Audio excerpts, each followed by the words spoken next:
I've just always got up in the morning and wanted to fill the day with as much fun as possible, you know? I think it's funny, life. It's amusing, because we take everything so seriously, we care about everything passionately, we have fights, wars, worry about little things, and then we die. But there's nothing, it was pointless. We return to the stars. So I've always thought I want to fill my days with fun. Well, I think life is precious because you can't watch it again.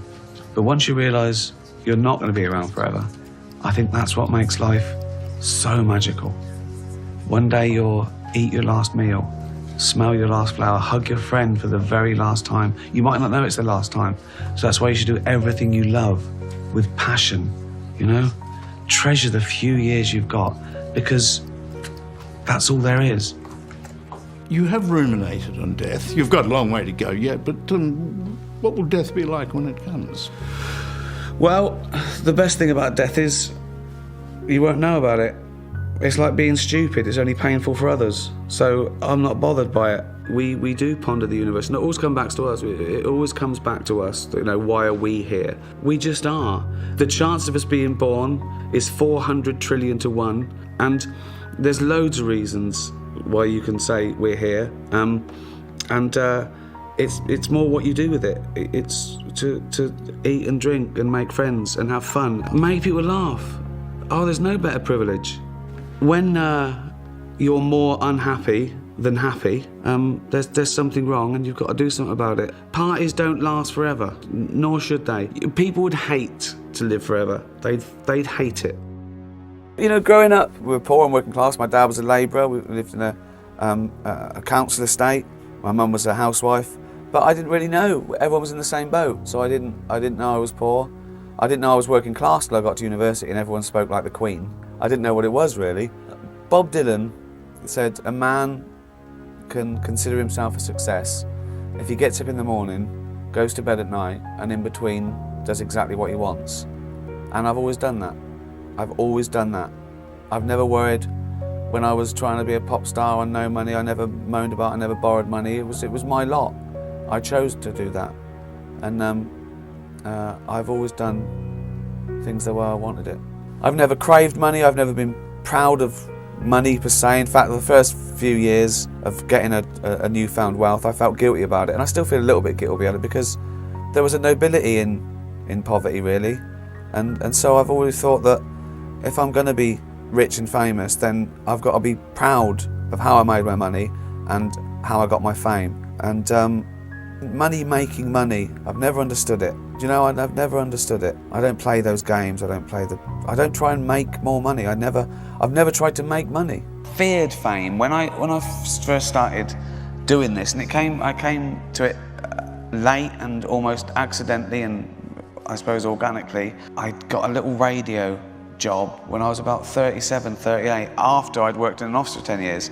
And then I started popping up, and then it sort of grew from there. I got a little bit on a thing called the 11 o'clock show. Then The Office came. I knew if I was a famous actor or comedian that I'd be recognised, but I wanted people to know that was an upshot of it. I wasn't doing it to be famous, and I sort of feared it. I didn't sign that contract, with the devil, make me famous and you can go through my bins. And do you know what I mean? Right. And I sort of worried. I think I worried about it because I thought, they say horrible things about famous people, and you don't want to have horrible things said about you. It happens all the time. Twitter, which is like reading every toilet wall in the world at once. Right. And you shouldn't know those things about you. You shouldn't hear things about you in normal life. You shouldn't be famous. It's odd to be famous. And I sort of feared that. And for the first few years, I thought, that's not fair, because I thought reputation is everything. And now I realise it's not. Reputation is what strangers think of you. Right. And who you really are is what your friends and family think of you, and they stay forever. So I just don't care now. It's also subjective, that the only real thing is what you do with it, People don't respect facts anymore. Everyone knows my opinion is worth as much as your opinion, but now there's this myth that my opinion is worth as much as your fact, which just isn't true. And it's going to send us back into the dark ages. Just because you're offended, it doesn't mean you're right. I was already a comedian before I sort of decided I'd become a comedian. It just sort of happened. I went on the radio show and I was meant to be the head of speech. I had a normal job. I worked in an office for 10 years, which is what I based the office on. And then I got a job at a radio station. I was meant to go in and sort of be writing little things for the DJs. And because I'm so lazy, I thought, I'll just do this myself. So I went in, I popped up, I did funny things. The bosses said, listen, you're rubbish at your real job, so just do that. And it grew, and I became like the comedy turn on XFM, got discovered by Channel 4 and all that. Nothing gives me an adrenaline rush like coming up with an idea. Honestly, I can't sleep. And if I think of it before I go to bed, I've got to work it over so I don't forget it when I wake up. And that's a lovely thing to wake up to. Oh, that idea, right. You know? And it doesn't get any better than when it's in your head, really. And then you just got to ruin it as little as possible. And honestly, when I first started this, I thought I was a writer, right? And I probably only directed because I realised that I could protect the writing. And then I produced to protect the directing. It's all to protect the idea, everything. And I play that guy because I know how to do that guy in my head. It's trying to realise the vision. You're not afraid of dividing opinion. You're not afraid of, some people saying I disagree with you and some people saying I agree with you. If everyone's agreeing with you, you're in an echo chamber. You've just chosen your people to speak to. I mean, the important thing for me is no one has to laugh. In fact, I embrace the gasps as much as the laughs, because that means they were listening. And offence is good. Offence makes people think.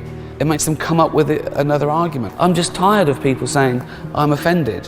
I want to say, so what? That just means you're just telling me your feelings. I'm never trying to offend. I think I got that reputation from the Golden Globes, maybe, where I gently ribbed some of the richest, most privileged, beautiful people in the world. A joke about a bad thing isn't the same as the bad thing. It's not even necessarily condoning the bad thing. It could be anti the bad thing. It could be veiled in irony or satirical or whatever, but I think people have to, look at what a joke is, what the real target is. I'd only say I'm controversial because I talk about controversial subject. It's funny because comedians always get asked, is there anything you wouldn't joke about? But journalists don't get asked, is there anything you wouldn't write about? And all we're doing is discussing a subject, but very quickly and hopefully with a punchline. Comedy comes from a good or a bad place. And Twitter was the one that sort of started popularity being more important than being right, And people have picked up symptoms of that in all walks of life because it's all about likes, retweets, block someone that doesn't agree with you, so you create your own echo chamber, same as Facebook. How arrogant are you to think that you deserve to go through life with no one ever saying anything that you don't agree with or like? People mistake sometimes demanding equality, right, by not being part of humour. Yeah. It's actually demanding privilege. I want people to stop saying that joke's offensive. Yeah. I want them to start saying I found it offensive, because you've got to own the emotion, because that's all it is. You're just telling me how you feel about it. Yeah.